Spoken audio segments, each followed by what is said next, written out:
느헤미야서는 이스라엘 백성이 바벨론 포로 생활에서 돌아온 후에 무너진 예루살렘 성벽을 재건하는 이야기를 담고 있습니다. 특히 오늘 본문인 느헤미야 3장은 성벽 재건에 참여한 사람들의 이름과 그들이 맡은 구간을 하나하나 기록하고 있습니다. 사실 이 장은 단순히 읽으면 이름과 장소, 그러한 나열만 있는 것 같아서 지루하게 느껴질 수도 있습니다. 하지만 자세히 들여다보면 이 안에는 공동체와 헌신, 순종, 그리고 우리 각자의 역할이라고 하는 깊은 영적인 가르침이 담겨 있습니다. 오늘 이 말씀을 통하여서 하나님께서 우리 각 사람에게 말씀하시는 것이 무엇인지 귀 기울여 들으시는 은혜의 시간 되시기를 주님의 이름으로 축복합니다. 오늘 본문 느헤미야 3장을 보면 이스라엘 백성들이 무너진 성벽을 재건하는 장면이 펼쳐집니다. 성벽 재건은 양문에서 시작해서 한 바퀴를 빙 둘러서 다시 양문으로 돌아오는 과정까지입니다.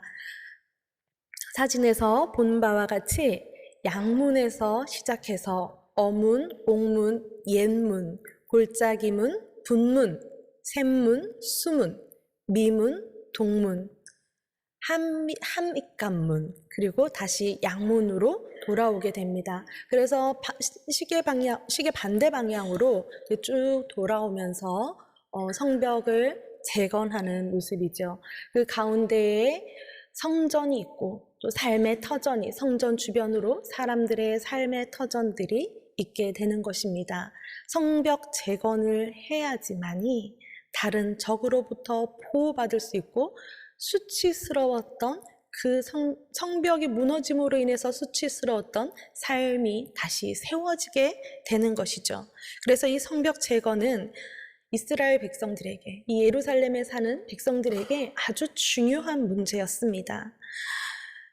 성벽 재건의 그 시작은 대제사장 엘리야십과 그의 형제 제사장들이 시작하게 됩니다. 본문 1절은 이렇게 말합니다. 우리 함께 읽겠습니다.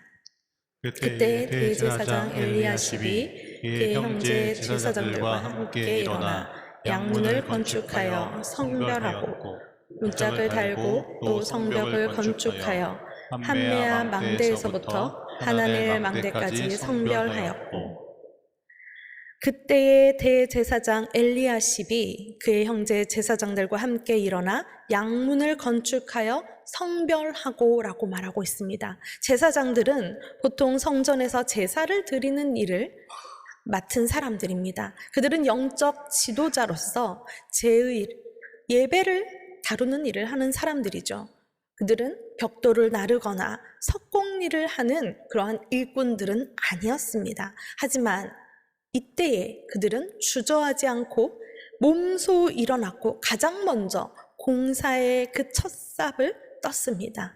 이들은 직분을 내려놓고 어깨에 짐을 지고 성벽 재건의 자리에 가장 먼저 나아갔던 사람이었습니다. 이들의 이러한 행동은 한 가지 분명한 메시지를 우리에게 던져줍니다. 하나님의 일은 말이 아니라 손으로, 순종으로 시작된다라는 것이죠.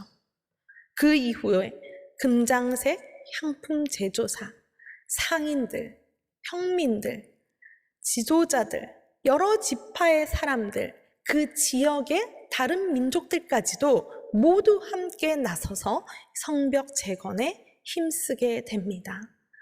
지도자들이 앞장서서 제사를 섬기는, 예배를 섬기는 대제사장들과 제사장들이 앞장서서 첫 삽을 뜨기 시작할 때에 영적인 부흥이 시작된 것이지요.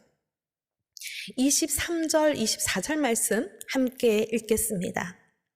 그 다음은 베냐민과 핫숲이 자기 집 맞은편 부분을 중수하였고, 그 다음은 아나냐의 손자 마세야의 아들 아사랴가 자기 집에서 가까운 부분을 중수하였고, 그 다음은 헤나닷의 아들 빈누이가 한 부분을 중수하되, 아사랴의 집에서부터 성 구비를 지나 성 모퉁이에 이르렀고 어떤 이들은 자신의 집에서 가까운 곳을, 또 어떤 이들은 멀리 떨어진 구간을 맡아서 성벽을 재건합니다. 특히 인상 깊은 표현 중 하나는 어떤 사람들이 자신의 집 맞은편 성벽을 맡아서 고쳤다라고 하는 것이죠. 왜 하필 자기 집 앞일까요? 그 이유는 단순하지만 또 강력합니다. 자기 집 앞이 가장 가깝기 때문에 또 가장 책임감을 느낄 수 있는 곳이기도 합니다. 이것은 우리 모두에게도 동일하게 적용됩니다. 각자 삶의 자리에서 자신이 할 수 있는 영역만큼, 자신의 역량만큼을 기꺼이 감당하는 것입니다. 우리 각자에게는 하나님이 맡겨주신 돌 하나씩이 다 있습니다. 내가 서 있는 자리, 내가 책임질 수 있는 구간, 내가 가장 잘 감당할 수 있는 돌이 누구에게든지 반드시 있습니다. 그 돌의 자리 어디입니까?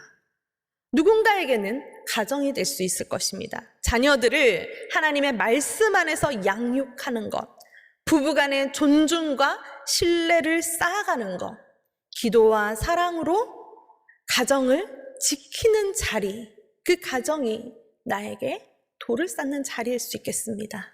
또 어떤 사람에게는 직장일 수 있겠죠.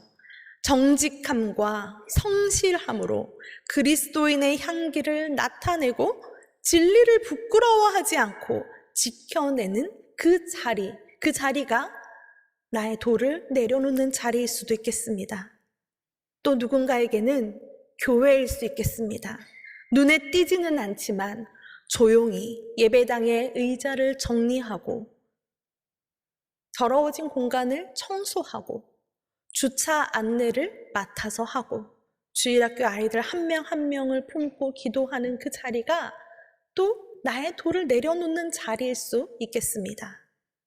또는 세상 속에서 마주치는 그 고통받고 있는 이웃들일 수도 있겠습니다. 격려의 말 한마디, 위로의 메시지, 기도의 한 줄, 따뜻한 관심 하나가 바로 그 돌일 수 있겠습니다. 이 모든 것이 하나님이 우리 각자에게 맡겨주신 돌입니다. 우리에게 주어진 삶의 자리에서 우리에게 맡겨진 돌들을 놓을 때에 하나님은 우리의 삶에 놀라운 일을 행하십니다. 하나님의 영광을 나타내십니다. 우리가 가진 돌 하나하나는 아주 작아 보일 수 있습니다. 아니요, 실제로 아주 작을 것입니다. 이게 무슨 의미가 있을까 싶을 정도로 작고 보잘것없어 보일 수도 있겠습니다.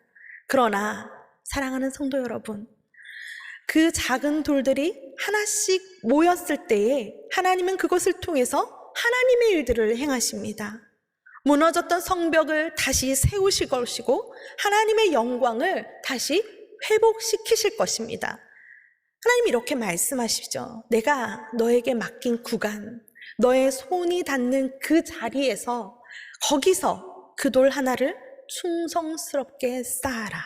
내가 너의 그 수고를 통해서 성벽을 완성하겠다.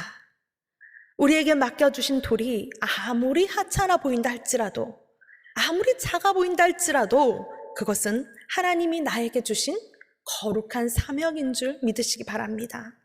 하나님이 주신 그 작은 돌들을 겸손하게 충성스럽게 쌓아나갈 때 그때가 바로 하나님 나라를 세우는 첫 걸음이라는 사실을 믿으시기 바랍니다. 오늘 본문을 읽다 보면 이런 생각이 듭니다. 한편의 오케스트라 연주를 듣는 것과 같다.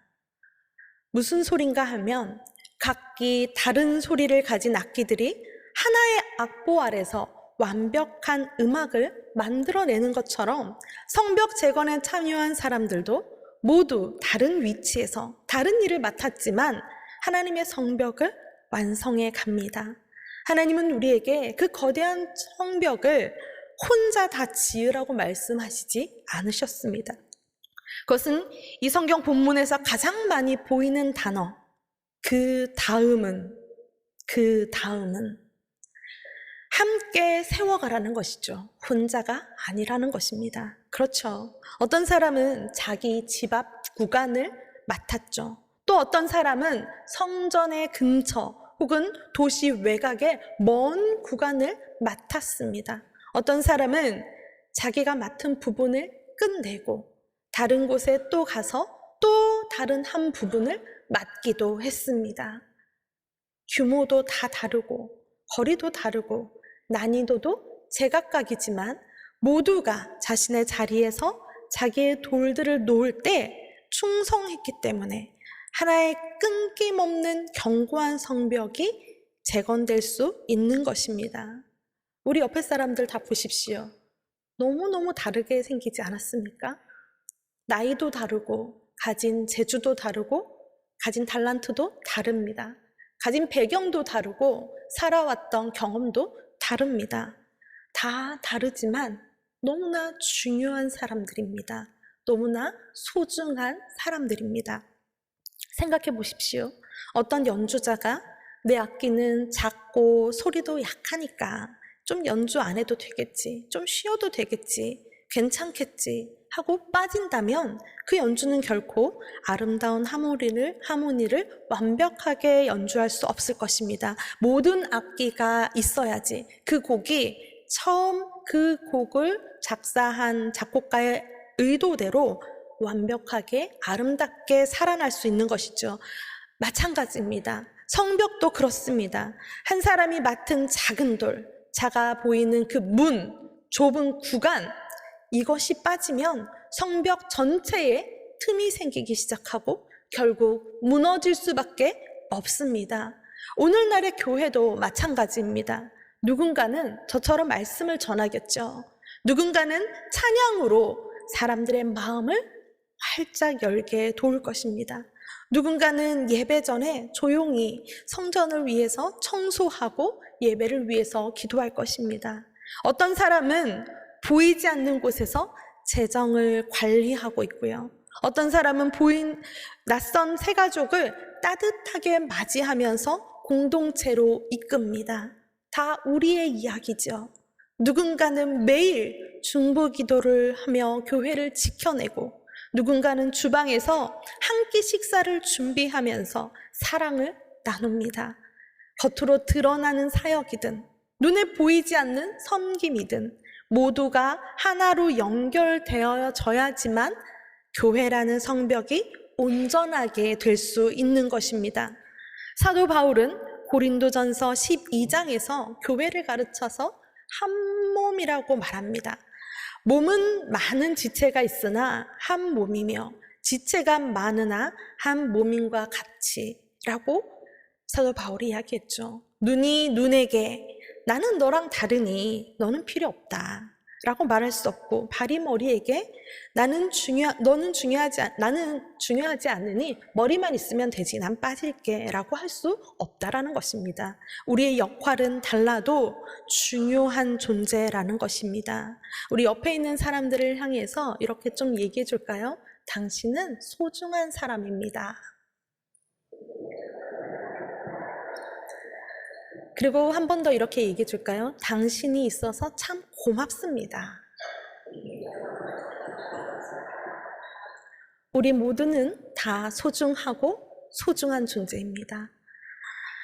함께 성벽을 지어 나갈 때 이렇게 다양한 사람들이 함께 모여야 완성이 되는 것이고, 교회는 다양한 지체가 연합할 때 하나님의 영광을 나타내게 되는 것입니다.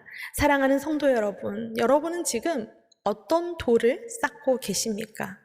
그 돌은 어쩌면 아무도 알아주지 않는 돌일 수 있습니다.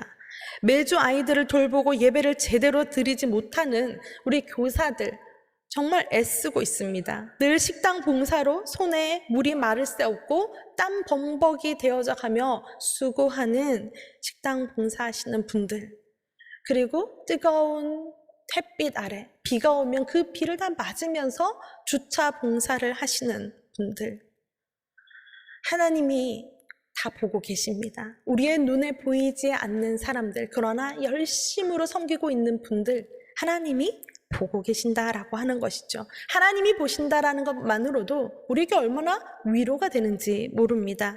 그 돌이 빠지면 성벽은 완벽해질 수가 없습니다. 그 섬김이 없으면 교회는 허전합니다. 그렇기에 여러분은 너무나 존귀한 존재이고 소중한 분들이십니다.